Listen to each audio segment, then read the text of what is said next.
আজকের নিউজে থাকছে বাংলাদেশ কেন সামরিক সহযোগিতা বাড়তে চায় তুরস্ক। চলুন আমরা বিস্তারিত জানবো। তো যাওয়ার পূর্বে আপনি যদি আমার চ্যানেলে নতুন হয়ে থাকেন তাহলে চ্যানেলটিতে সাবস্ক্রাইব করে পাশে থাকা বেল বাটনটি চাপ দিয়ে সঙ্গে থাকবেন। চলুন আমরা মূল খবরে চলে যাই।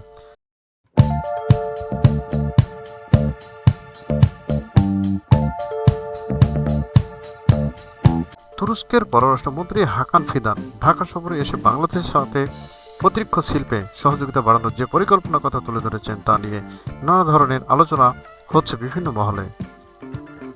শনিবার দুপুরে তেজগাঁও প্রধানমন্ত্রীর কার্যালয়ে প্রধানমন্ত্রী তারেক রহমানের সাথে তুরস্কের পররাষ্ট্রমন্ত্রী হাকান ফিদানের বৈঠক পর প্রতিরক্ষা ও পররাষ্ট্রমন্ত্রী পর্যায়ে যৌথ কমিটি গঠনের সিদ্ধান্ত নিয়েছে বাংলাদেশ ও তুরস্ক। সামরিক বা প্রতিরক্ষা শিল্পের সহযোগিতার মাধ্যমে বাংলাদেশ সামরিক সরঞ্জাম, বিশেষ করে ড্রোন ও ট্যাঙ্ক সহ বিভিন্ন ধরনের ইলেকট্রনিক সামরিক সরঞ্জাম উৎপাদন কারখানা স্থাপনের সুযোগ আছে বলে মনে করছেন কূটনৈতিক ও সামরিক বিশ্লেষকেরা। বাংলাদেশে কয়েক বছর আগে তুরস্ক একটি ড্রোন নির্মাতা কোম্পানির কাছ থেকে ড্রোন সংগ্রহের জন্য একটি চুক্তি সই করে রেখেছে। তিন দিনের বাংলাদেশ সফরের শেষ দিনে ফিদান শনিবার সাক্ষাৎ করেছেন প্রধানমন্ত্রী তারেক রহমানের সাথে। তাই তার এই দফা সফরে সামরিক কিংবা প্রতিরক্ষা শিল্পের সহযোগিতা বিষয়টি জোরে সোরে আলোচিত হলে স্বাক্ষরিত সমঝোতা স্মারকেই সুনির্দিষ্টভাবে এ বিষয়ে কোনো কিছু বলা হয়নি। একটি সমঝোতা স্মারক স্বাক্ষরিত হয়েছে সাংস্কৃতিক ঐতিহ্য সংরক্ষণের সহযোগিতার বিষয়ে। তবে দুই দেশের মধ্যে মুক্ত বাণিজ্য চুক্তি এফটিএ এবং অগ্রাধিকারমূলক বাণিজ্য চুক্তি পিটিএ স্বাক্ষরের সম্ভাবনা নিয়ে ইতিবাচক আলোচনা হচ্ছে বলে জানিয়েছেন বাংলাদেশের পররাষ্ট্রমন্ত্রী খলিলুর রহমান।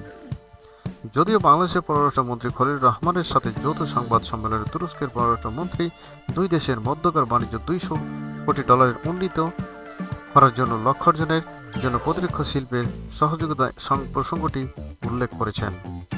1999 সালের তুরস্ক ছিল বিশ্বের তৃতীয় বৃহত্তম অস্ত্র আমদানিকারক দেশ, আর সেই দেশটি 2018 সালে এসে বিশ্বের 14তম বৃহত্তম অস্ত্র রপ্তানিকারক দেশে পরিণত হয়।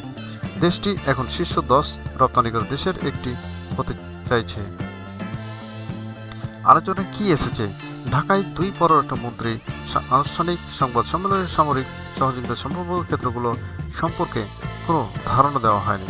তবে বাংলাদেশ তুরস্কের জন্য একটি বিশেষ অর্থনৈতিক অঞ্চল প্রতিষ্ঠার প্রস্তাব দিয়েছে। এছাড়া ঢাকায় একটি আন্তর্জাতিক মানের হাসপাতাল এবং নার্সিং ইনস্টিটিউট স্থাপন বা উন্নয়ন তুরস্ক প্রস্তাব করে দেওয়া হয়েছে বলে পররাষ্ট্রমন্ত্রী জানিয়েছে।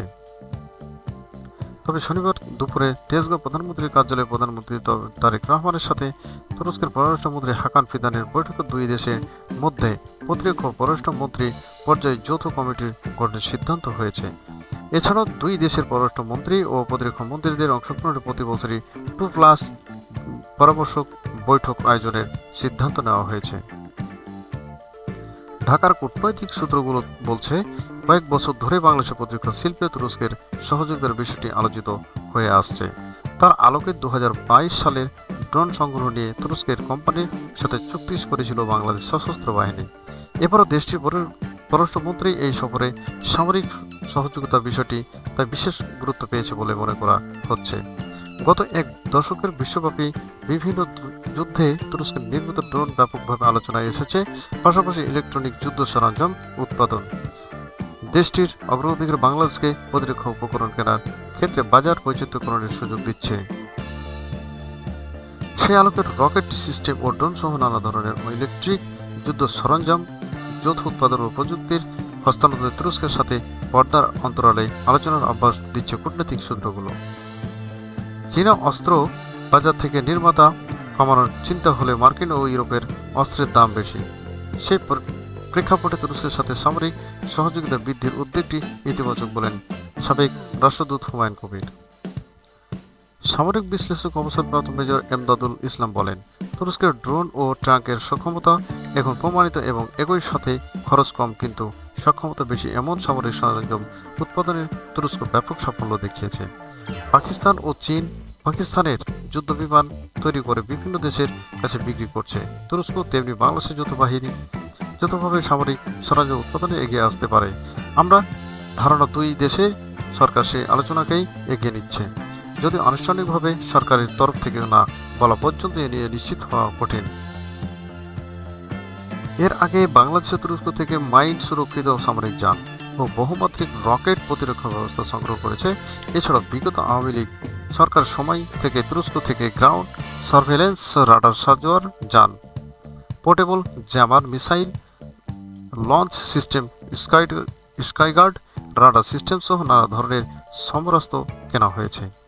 কূটনৈতিক সূত্রগুলো বলছে এখন বাংলাদেশ চাইছে তুরস্ক ড্রোন সহ কিছু সামরিক সরঞ্জাম বাংলাদেশেই তৈরি করুক। দুই দেশের রাজনৈতিক নেতৃত্বের দিক থেকেও এই নিয়ে খুব একটা আপত্তি নেই। সামরিক কেনাকাটার উৎস বৈচিত্র্যকরণের ক্ষেত্রে তুরস্ক বাংলাদেশের জন্য ভালো বিকল্প। দেশটি রোহিঙ্গা সহ বিভিন্ন ইস্যুতে বরাবর বাংলাদেশের সমর্থন দিয়ে আসছে। এখন গাজীপুরের সমরস্ত কারখানার আধুনিকায়ন সহ বাংলাদেশের সামরিক সক্ষমতার উন্নয়নে দুই দেশের মধ্যে প্রতিরক্ষা শিল্পে অংশীদারিত্ব মন্দ হবে না বলে হুমায়ুন কবির। তুরস্ক চাইছে বাংলাদেশের সামরিক কর্মকর্তাদের জন্য সে দেশে প্রশিক্ষণ সুযোগ বাড়াতে, যা বাংলাদেশের যুদ্ধের ইলেকট্রনিক সরঞ্জাম ব্যবহার ও যুদ্ধ ব্যবস্থাপনায় দক্ষ অর্জনের সুযোগ দেবে বলে দেশটি মনে করে।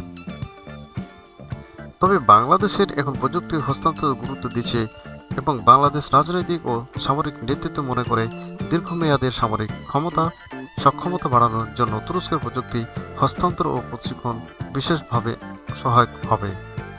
অবসরপ্রাপ্ত মেজর এমদাদুল ইসলাম বলেন, সামরিক সক্ষমতা বাড়ানো গুরুত্বপূর্ণ, এমনকি শান্তিরক্ষী মিশনে বাংলাদেশের অবস্থান ধরে রাখার জন্য এটি খুবই গুরুত্বপূর্ণ। সংঘাতময় বা যুদ্ধ বিধ্বস্ত অঞ্চলের জন্য সামরিক দক্ষতা বাড়ানো জরুরি হয়ে পড়েছে। এক্ষেত্রে তুরস্ক প্রযুক্তি ও সরঞ্জাম সহায়তা বাংলাদেশের জন্য সহায়ক হবে। সাবেক রাষ্ট্রদূত হুমায়ুন কবির বলেন, ইউক্রেন ও ইরান যুদ্ধের বিষয়টি বিবেচনা নিলে এটি নিশ্চিত যে সামরিক সক্ষমতা বৃদ্ধিতে গুরুত্ব দিতে হবে। আমার ধারণা এই আলোকে তুরস্কের সাথে সম্পর্ক আর গভীর করতে সরকারের সক্রিয় হওয়া। শুধু কি সামরিক সক্ষমতা? বিশ্লেষকদের মতে তুরস্ক কাশ্মীর ইস্যুতে এবং বাংলাদেশের রোহিঙ্গা ইস্যুতে ভূমিকা বাড়ানোর চেষ্টা করছে অনেক বছর ধরে। বাংলাদেশ দেশটি তাদের যোগাযোগ বাড়িয়েছে প্রায় এক দশক ধরে। এর আগে 2020 সালে তুরস্ক পররাষ্ট্রমন্ত্রী ঢাকায় এসেছিলেন। এবার সংসদ নির্বাচনের পর বিএনপি সরকার গঠিত হওয়ার পর থেকেই তুরস্ক যোগাযোগ আরও জোরদার করেছে বলে অনেকে মনে করছেন। বিশ্লেষক ইমদাদুল ইসলাম অবশ্য মনে করেন, তুরস্ক অনেকদিন ধরেই বিশ্বব্যাপী মুসলিম দেশগুলোর একটি বলয় প্রতিষ্ঠা করতে চাইছে এবং দেশটির সেই সক্ষমতাও আছে। কাশ্মীর ইস্যুতে তারা পাকিস্তানকে সমর্থন দিয়েছে, রোহিঙ্গা ইস্যুতে বাংলাদেশকে। এখন বাংলাদেশের সাথে সামরিক সহযোগিতা জোরদারের যে কথা বলছে দেশটি, সেটি তাদের ভূরাজনৈতিক কৌশলের অংশ হলে অবাক হব না। এর আগে 2020 সালের দেশটি তখনকার পররাষ্ট্রমন্ত্রী মেভলিত সাবিসুল বলেছিলেন, তাদের অস্ত্র আমদানির কারণে তালিকায় বাংলাদেশে পেতে চাচ্ছেন তারা।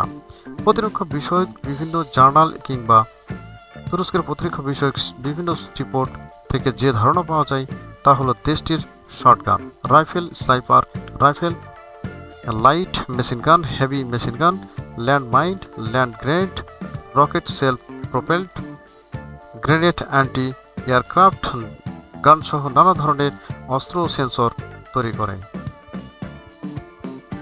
তবে যেটি নিয়ে এখন সবচেয়ে বেশি আলোচনা হয় সেটি হলো তুরস্কের বানানো ড্রোন। দেশটির কয়েকটি কোম্পানি ড্রোন উৎপাদন করে থাকে।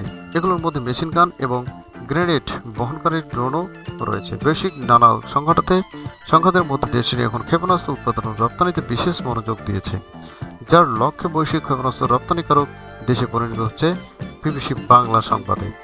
এ ছিল আজকের মতো নিউজ। পরবর্তী নিউজ দেখার আমন্ত্রণ জানিয়ে এখানে শেষ করছি। যাওয়ার পূর্বে আপনারা যারা এখনও চ্যানেলটিকে সাবস্ক্রাইব করেননি তারা চ্যানেলটিকে সাবস্ক্রাইব করে পাশে থেকে বেল বাটনটি চাপ দিয়ে সঙ্গে থাকবেন। পরবর্তী ভিডিও দেখার আমন্ত্রণ জানিয়ে এখানে শেষ করছি।